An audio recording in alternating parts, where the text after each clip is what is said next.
G-Spot! Kman! There you go, mate. Oh, fantastic. How are you? Welcome, team. We have the G here, the owner of Olympia.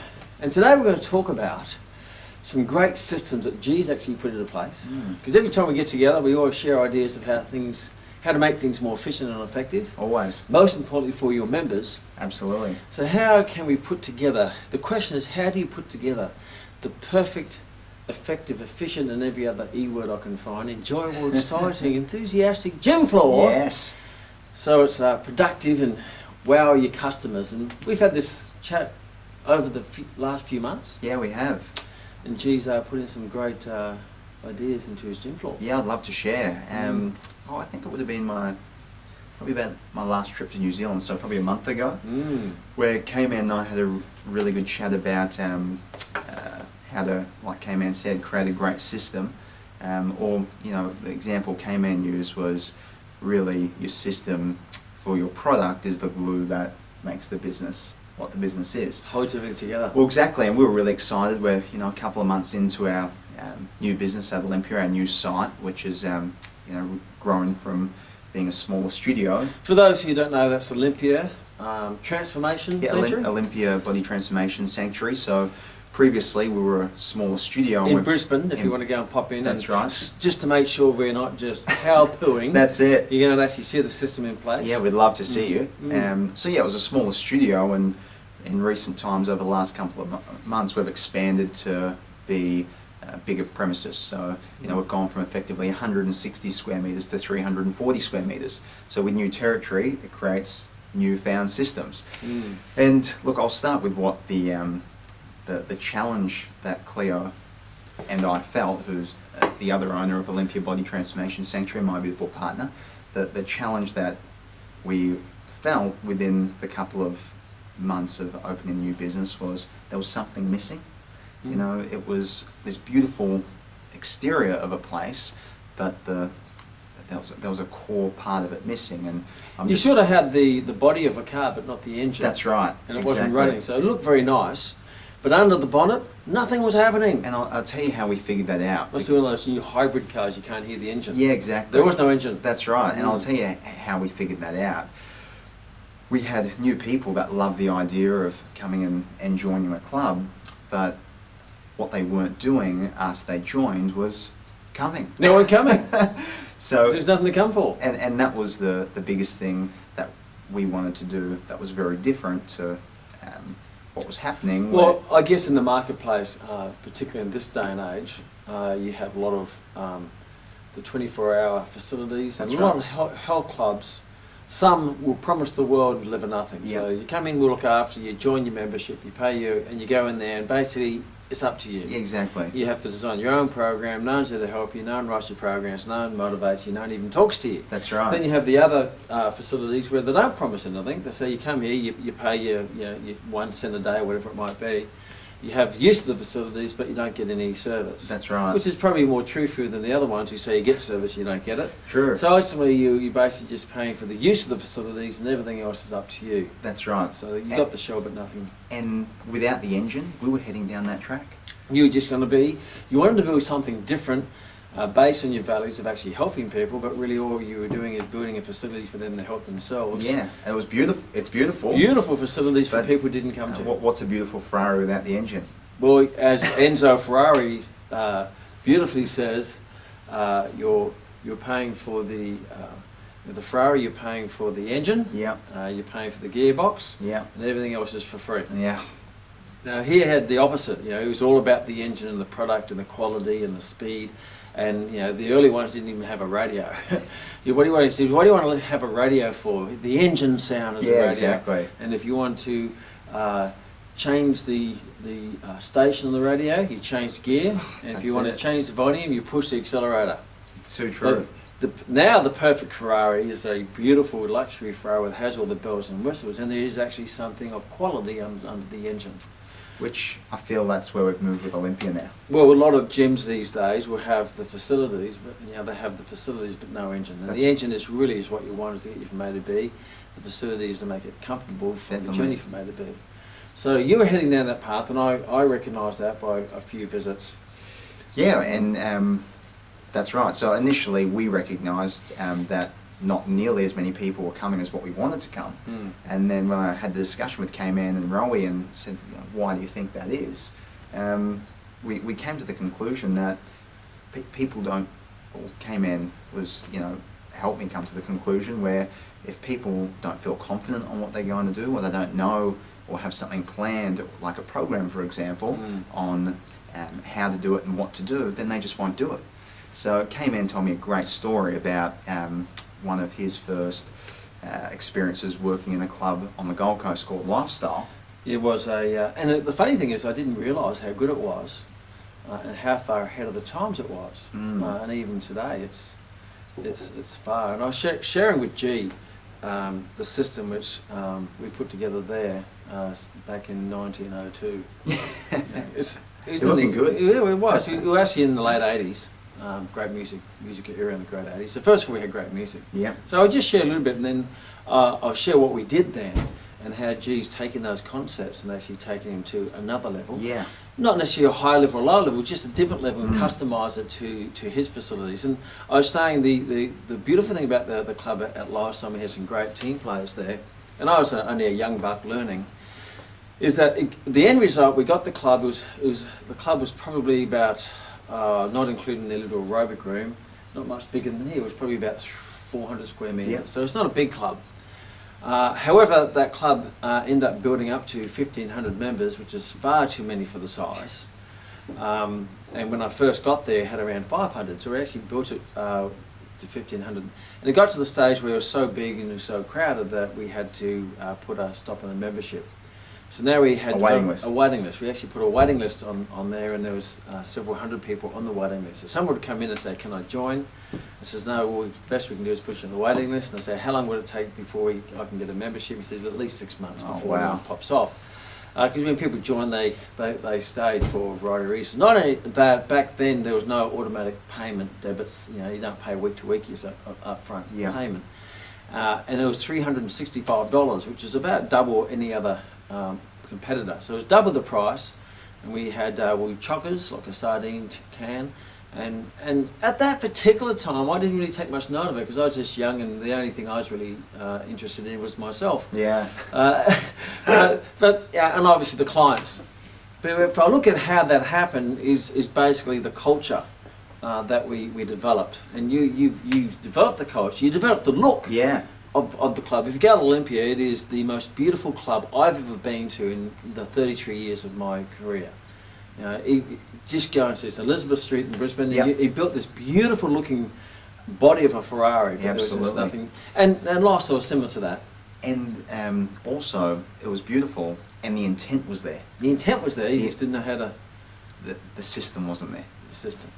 So Lifestyle was very similar to that. It hadn't had the same look, but it had that very clean look. Yeah. It didn't look like a big bodybuilding gym. Yeah. For example, we knew how our market was. We had basically 3 markets, I suppose. You had the early morning people.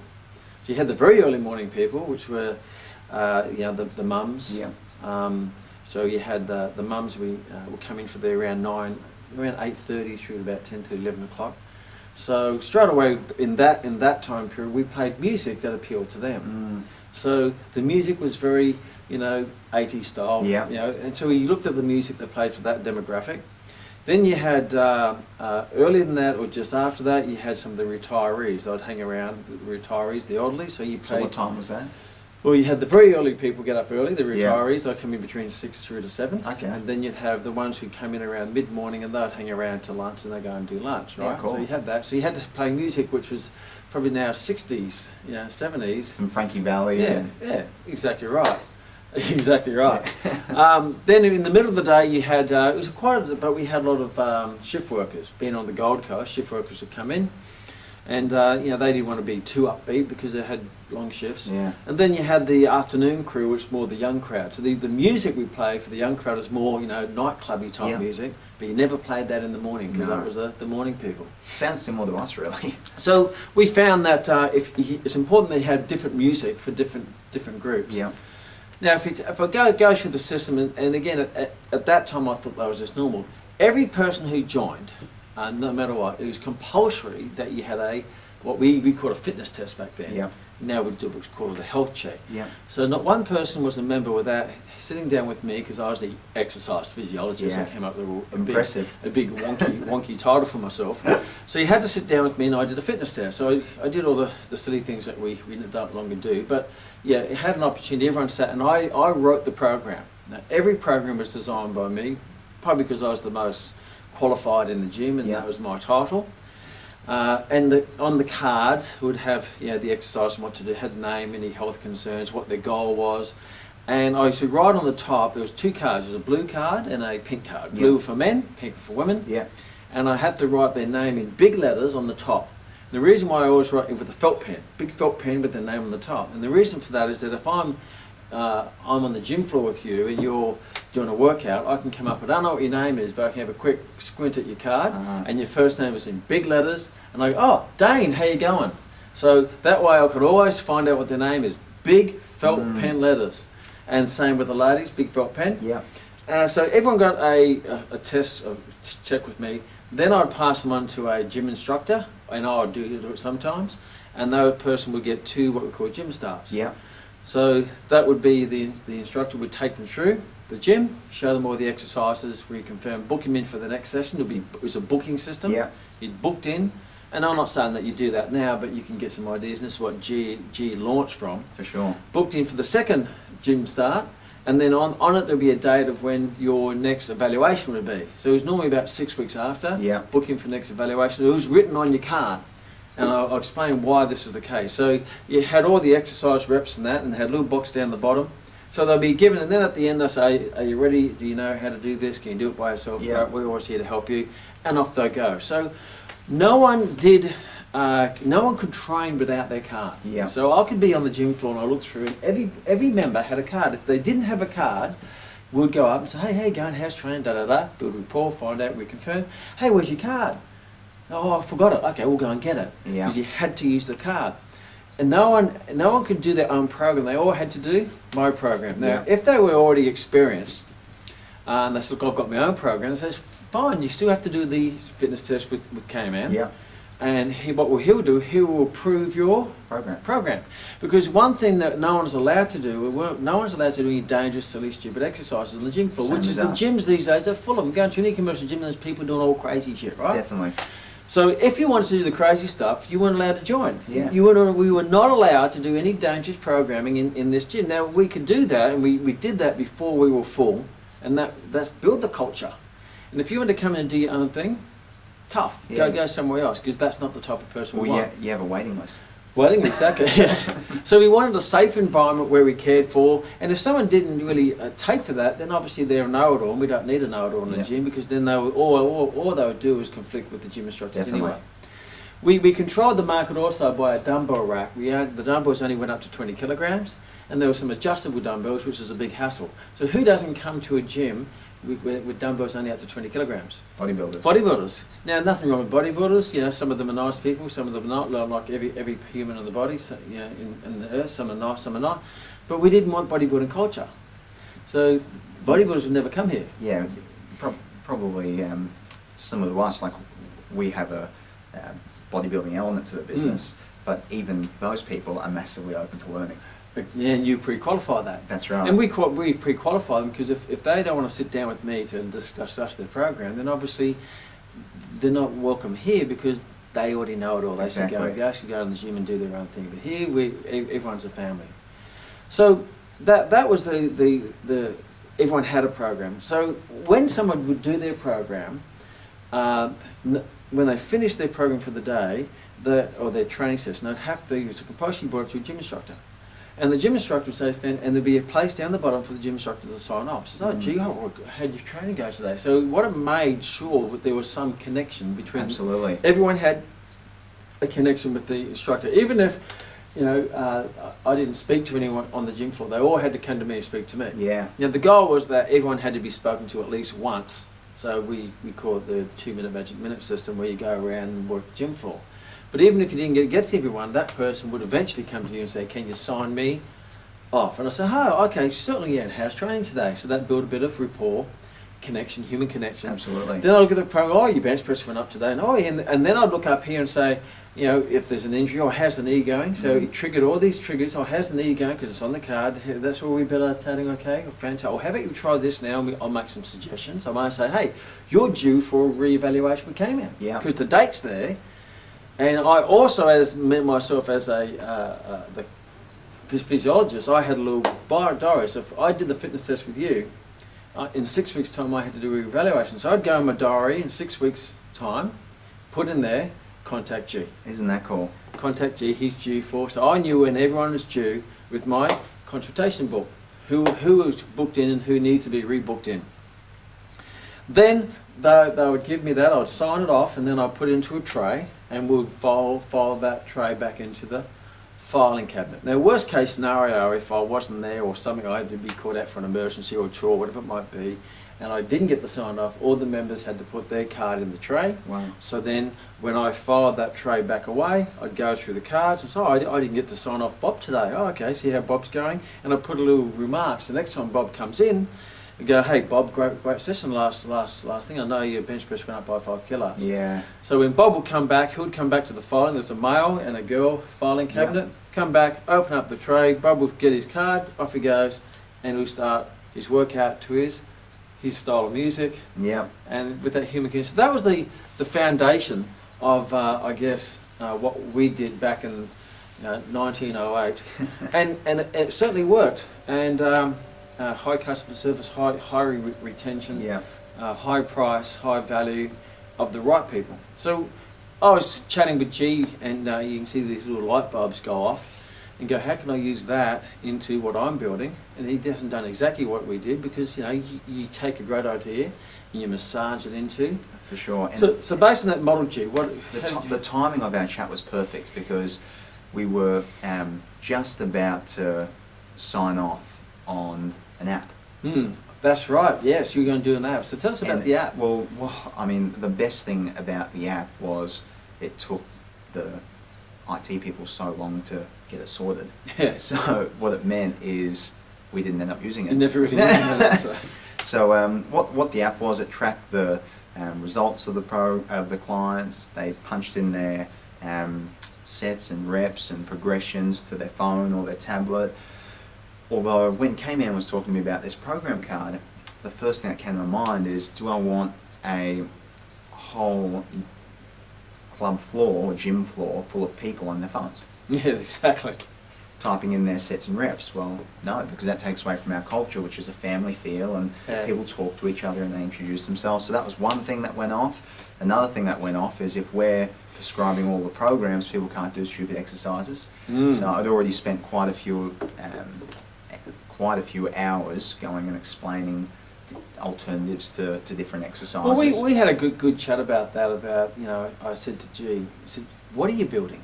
Yeah. And when Enzo Ferrari built the Ferrari, he built something that he was very proud of. Absolutely. He didn't build an engine to satisfy the rednecks or the truck drivers. He built an engine that was a reflection of his own values and his own vision. And so, unfortunately, a lot of gyms, what they do is that they actually become slaves to the marketplace. Yeah. And what they do is they build a business that try to satisfy everyone, and they put up with everything. Yeah. So one thing which I can always say, and Rory was the same when she ran a club called Webster's, they had complete control of the gym floor. For sure. If you're on the car, you have complete control of the engine.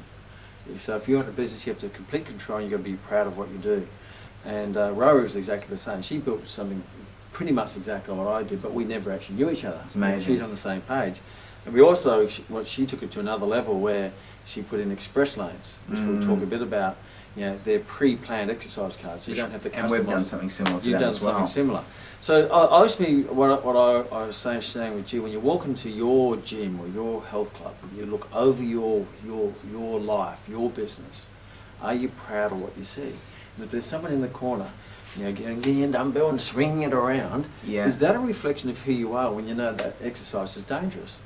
And no one's allowed to do dangerous exercises, as I wouldn't let a bad thing in my engine. For sure. Or you let a bad exercise into your vision. Totally. But because they're paying you money, you let them get away with it. So what you're actually saying is your integrity and your values are for sale. Absolutely. Now you're going to lose your way. And what I was finding, Kman, when they were doing that, I would go up and approach that, but that takes a lot of time. so if you can, Just don't let it in. or if you can prevent it initially, Yeah, rather than cutting out cancer, just prevent it. absolutely. And that's really what has happened over the last 3 strongs. We call strongs, not weeks, and there has been a significant difference in feel in the business. For example, people are now coming. So, you know, they have their memberships and they feel confident to come because I'll take you through our process. You take us through your process and So- how you massage into your business, and you take the ideas and think, okay, how can I massage that into my business that it's going to work and I'm going to be really proud of it? Absolutely. And what you'll find is our process is very similar to what created a waiting list, that Well, lifestyle. the ultimate thing is in my view, in any business, you have to control the product. You don't let Absolutely. the customer, you know, you take the customer feedback certainly and apply it if you wish to apply it, but you may be taking the feedback from the wrong customer, which is not a reflection of who you are. So we control the programs at Lifestyle by me writing all the programs. For So sure. you may not be in that position and you're not, but you've taken it by using the express lane Yeah. or the pre-planned programs. And just to quickly, what an express lane is that there'll be maybe 5 pieces of gym equipment. Yeah. And you start at one and you go through each one, you do 1 set of each, you record 8 to 12 reps, and you always try to do more than 12, and you do more than 12, you put the weight up. So your progressional overload.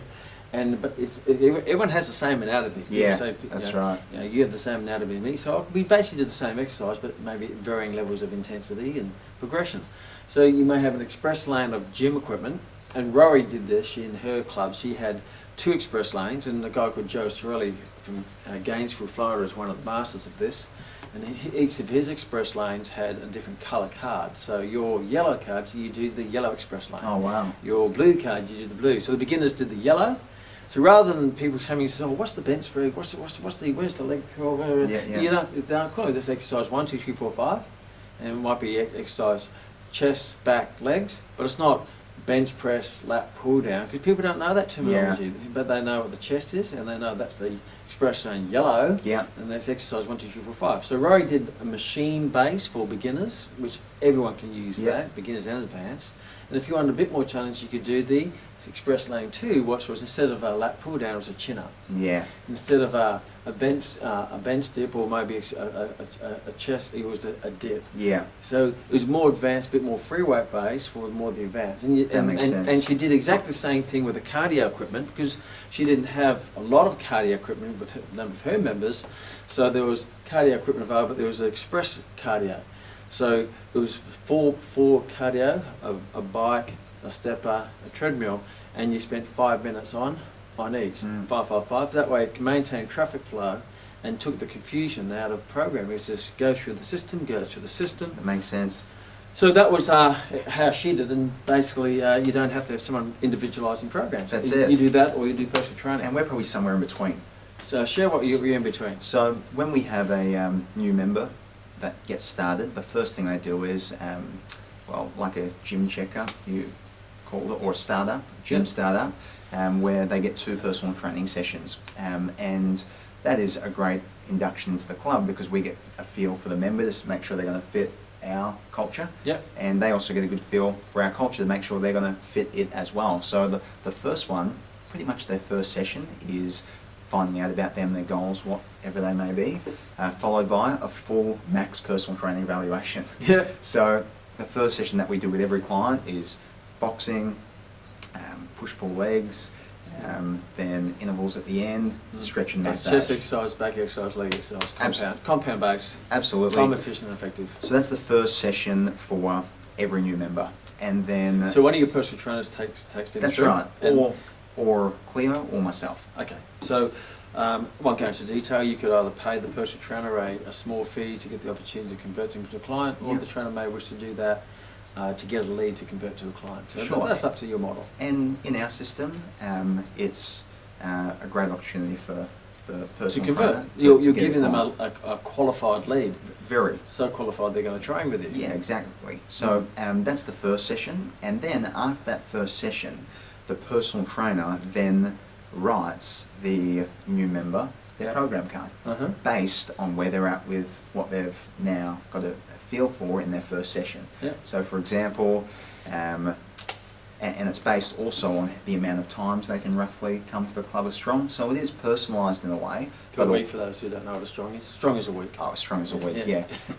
It is personalised to the client for strength training. Yep.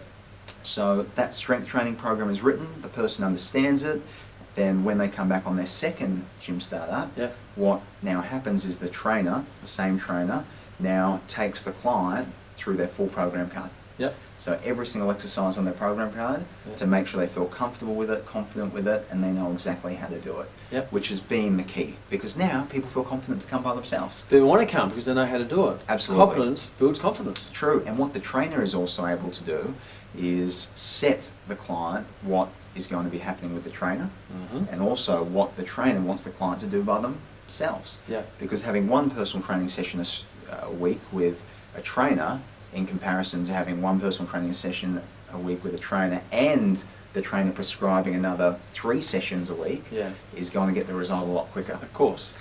So so that person either becomes a club member or a club member with personal training. And you find, G was sharing with me at the moment, 80% of people are actually becoming a club member and personal training. And that's our culture. Because you've now got a system of not only inducting them into the club, but also into the relationship with the trainer. Absolutely. So let's say, for example, those first 2 sessions have happened, the person's got started with personal training and they're a member. And then they want to come tomorrow and use their program card for the first time. Yep. So what they're going to do, they're going to walk through the... What colours are the card? They're yellow. They're bright yellow. And that's similar to your branding colours as well. Exactly. Yep. So they walk through, they turn to the right, there's this beautiful wooden cabinet, this filing cabinet. Of course, it's beautiful. On the bottom level of the cabinet is the men's drawer. The middle cabinet is the ladies, because obviously the ladies get on top. Exactly. And then on the top shelf are clipboards, pens, and post-it notes. Yep. Then on the top, that's in the top drawer, and on the top of the actual cabinet itself, there's inboxes. Yeah. And each trainer has an inbox. Okay. So what happens is, let's say I'm male, I go in, I'll go to the bottom cabinet, I'll grab my card. I have a card, by the way. Of course. So every time I you train... practice what you preach. Absolutely. Enzo does drive his own Ferrari. He does. So when I have my strength training session every strong, and on a Magical Day Monday, I go in, I grab my G card, I get my clipboard, get my pen, go around, do my program, and on a personal level, I've only been tracking my strength training since we've had this program card system. And I guarantee your strength has gone up. For sure, because I want to beat it every strong, every week. What is not measured does not change. True. What is measured does change. And you see everyone now, okay, I'm going to do better than this, next time, or I've got to beat this from last time. Yeah. So it's quite cool. So then you go around with your program card, you write out your weight and sets and reps and all the rest of it. And then if you have a trainer, so let's say, for example, my trainer is Jake, which it is, Jake Gilmartin at Olympia. So I'll finish with my program card, but I won't file it back in the G folder. Because G, different to lifestyle, and probably you, G doesn't have full-time gym instructors there to service the members. There's no one paid a salary or a wage. So basically the members get serviced by the trainers. That's right. And you talk about the other model of someone's just a club member. Yeah. And when they come train by themselves, Jack may not be there. Yeah. So they take their card when they finish it, they record it all. That's right, and they put it in Jake's in-file. Jake's file, yes. That's right. But if they don't have a trainer, there is actually an in-file for club members. Of course. So let's say for me, I have Jake, so I put my file in for Jake. So throughout the day, as many people have come in and trained, they've got their program cards from the file, they've filled it out. So they're all in the intros now. And they're in the in trays. Throughout the day, our trainers make an effort to go to those in trays, have a look at what people have done, their clients and other people's clients, and on post-it notes, they write specific compliments. Or acknowledgement. Absolutely. Compliments. Definitely. So at the end of every day, we get those in trays. It's each trainer's responsibility to empty their own in tray. Their in tray into their file, and so write a note, then refile it back in the cabinet. And they refile it. So when G comes back in next time, he gets up and Jake's little person, hey G. Jake and maybe 4 other trainers. 4 other trainers, so you can actually share the love. Yeah, exactly. And they grabbed it, and people are just blown away. Wow. From these specific events. Yeah, and it's amazing. One of our students was a member of a club. I won't mention the name, and he said, I've been training there for nine months, and never once has a a staff member ever even acknowledged me, said hello. It's interesting, isn't it? I go in there, they just ignore me. And the number one bit of feedback, which we call feed forward, that we've got, because a lot of our new members have come from local gyms. So that hasn't cost you anything, because the trainers are doing that. Yeah. Obviously, if the trainers are, Jake has to look after his own clients, otherwise he'll lose them. That's right. So you're not paying any money for gym supervision, you're not paying money for gym instructors. All you're doing is putting in a system for personal trainers to become better personal trainers. That's right. And look after the members, or the club members, by giving the systemised form of feedback. So if I work out that week, I will always get a post-it note and a message and some form of feedback. Absolutely. So I don't have to even pay Jake to give me a copy, and I can train by myself, put in his tray. Jake will look at my card and evaluate. He may say, you know, hey, this is all, or time to do a reevaluation. For sure. Or it just might be a And how that works, Kman, because I also got this idea from you as well, that you said that you would write it in your diary to reevaluate everyone in 6 strongs, or 6 weeks. So I don't trust myself with that. No. Putting it in my diary and doing that. So we didn't have technology back in that days. Exactly. So what I almost we've protected ourselves from ourselves. Yeah. And what we have is we only have 6 spaces for your program. So week 1, week 2, week 3, week 4, week 5, week 6. So when you get up to week 6, you can't go any further in your program. You have to book in. Correct. So when the customer gets up to 6 sessions, they have to go back and rebook in for another evaluation. And what happens then, when they rebook in, every single club member, after they've finished 6 weeks of their program, get measurements. Yep. So they have a check-in and they get measurements to see how they've progressed. They get a personal... And the trainer does that again? Yeah, absolutely. If they've got a personal trainer, they can have measurements up to every week if they want it. Yeah. But minimum 6 weeks, unless you don't Bit like... obsessive, isn't it? Exactly. Unless you don't want measurements, and then... Every day I should measure my hair Yeah. today. Measure my hair grown today. We have some members that don't want measurements. True. But that's okay, because They're they happy with it. in clothes and other things. Fitness maintenance. So true, but every club member has the option that once every 6 weeks they can get measurements. They also get a new program based on their progressions and new things that they want to try.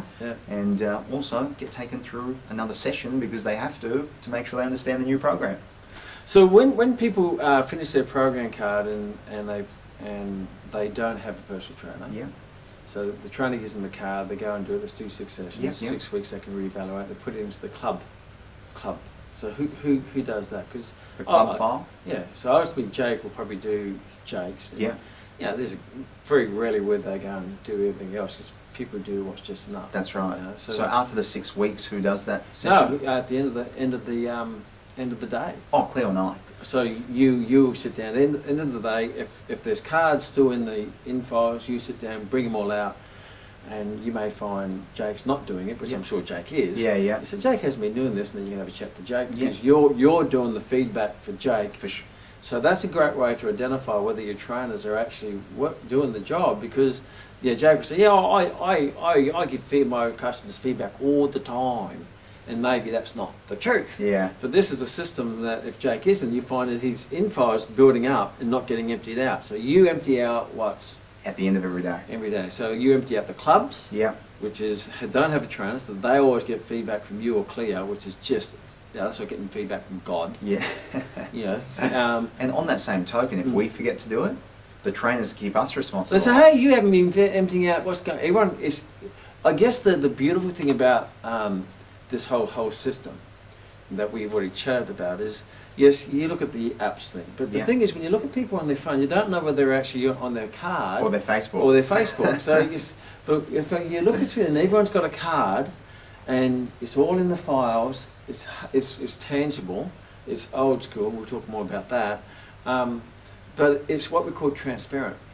You can see if people are using the card. Absolutely. You can see if they're doing the program, you can see if your trainers actually give them feedback, you can see if they're not doing their job, because it builds up. And let's ask the question, why?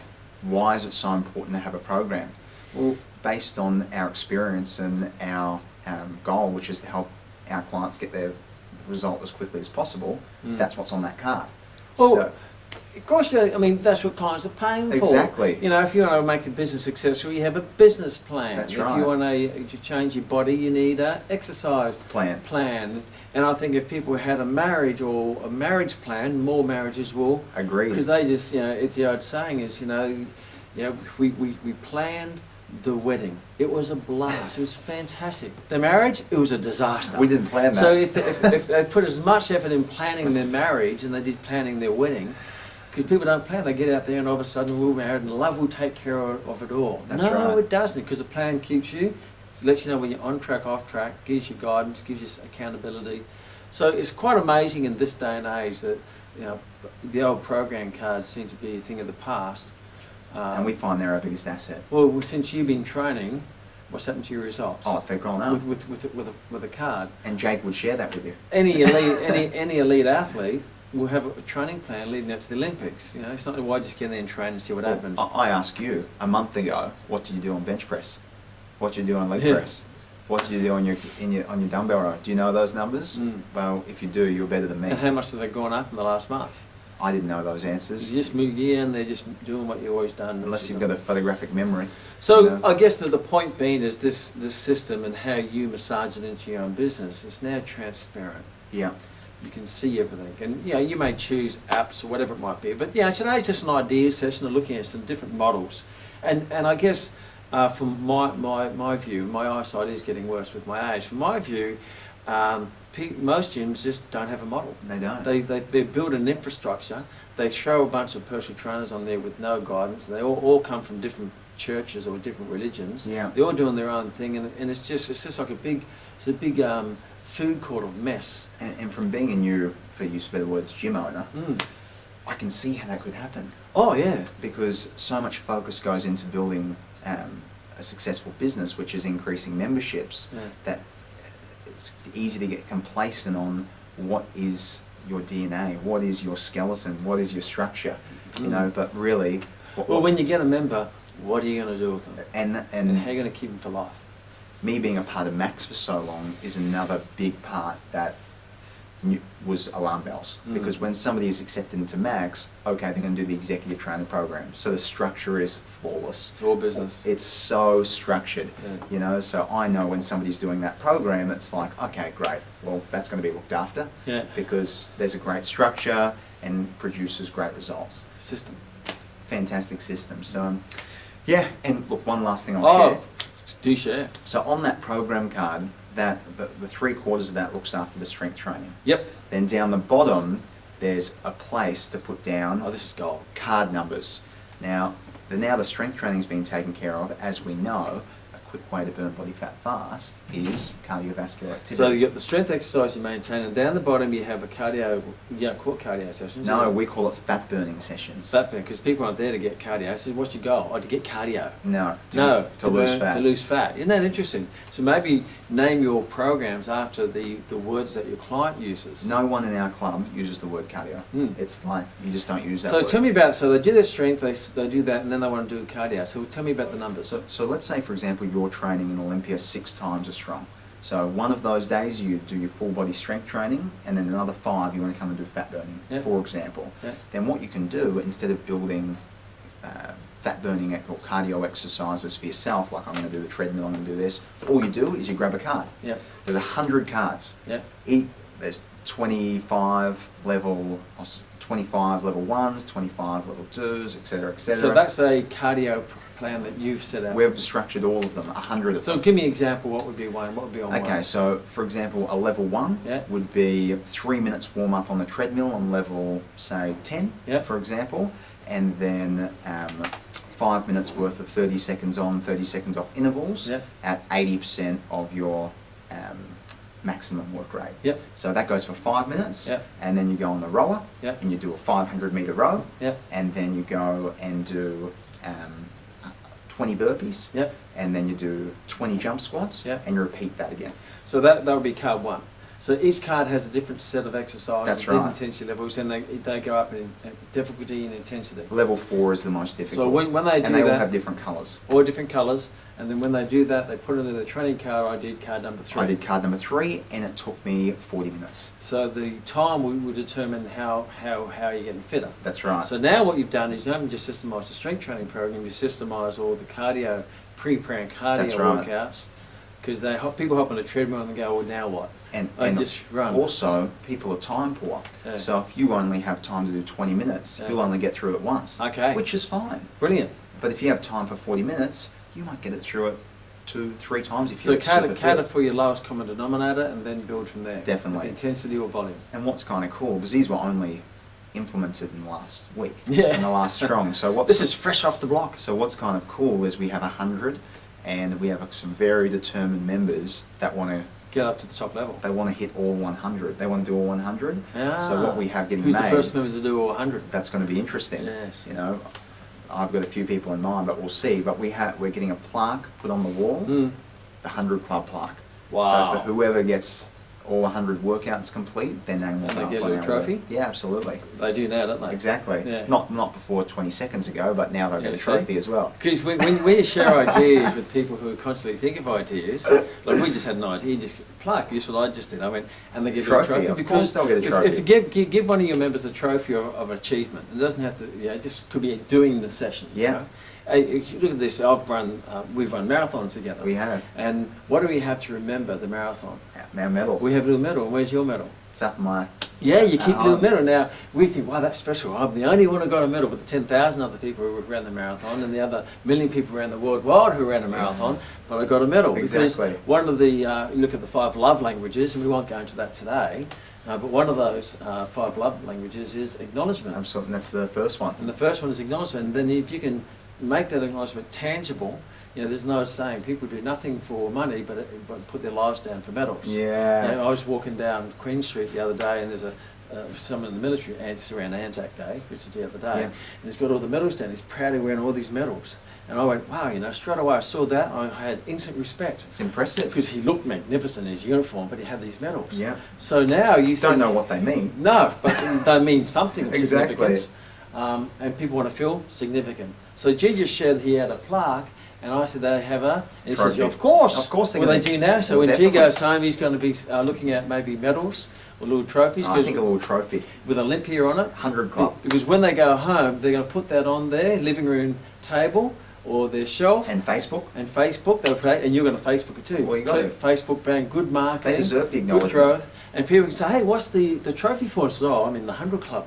Where's that? Oh, you at Olympia. What's Olympia? Oh, you've got to hear about Olympia." So this, if you do all this stuff, people are going to become evangelists, and they're going to be screaming from the heights of every mountain. Absolutely. So just to finish off, we'll finish off with a little story about the lady who said about the old school. Oh yeah, we had a lady come into the club, and I talked her through the new system and with the program cards and what's happening, and also with the music, because at that particular time there was Michael Jackson playing, and she said, "Oh About wow, 80s, finally music, yeah. somewhere with good music." Yeah. Was her comment, and She was in the 50s, wasn't she? Around She so was. she could relate to that music. mid 50s, Mm.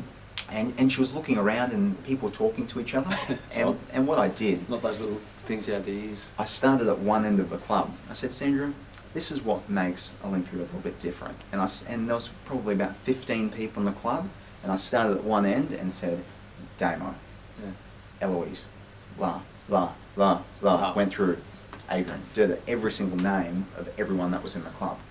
And she was like, "Wow." And then I showed her the program cards, and she said, "You know what, G? If I was to sum this up in one word or 2 words, it would be, this is old school." Mm. So this is old school. This is how it used to be done back in the day when people cared, Yes. You know, when people talk to each when other. people talked to each other. She said, I want to be part of something They old school. talk to each other rather than Facebook each other. So may more of us be old school, I reckon. Fantastic. Thank you so much for sharing. Thanks, Jim. Kman. And I'm sure this is just the start. There's going to be new systems. I certainly hope you've, look at how do you want, just to finish off, this is, what does your business stand for? What do you want to build? And is it a reflection of the very reason why you came into this magnificent profession is to help people? Yeah.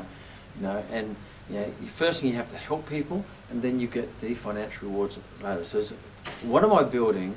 how's it helping people, and how can I keep helping them Absolutely. in a systemised manner, so I can serve my values, your vision, your purpose, as well as creating profit. Totally. Here's to help more people. Let's go for it. Thanks, Kman. Let's go and buy some trophies. Yeah.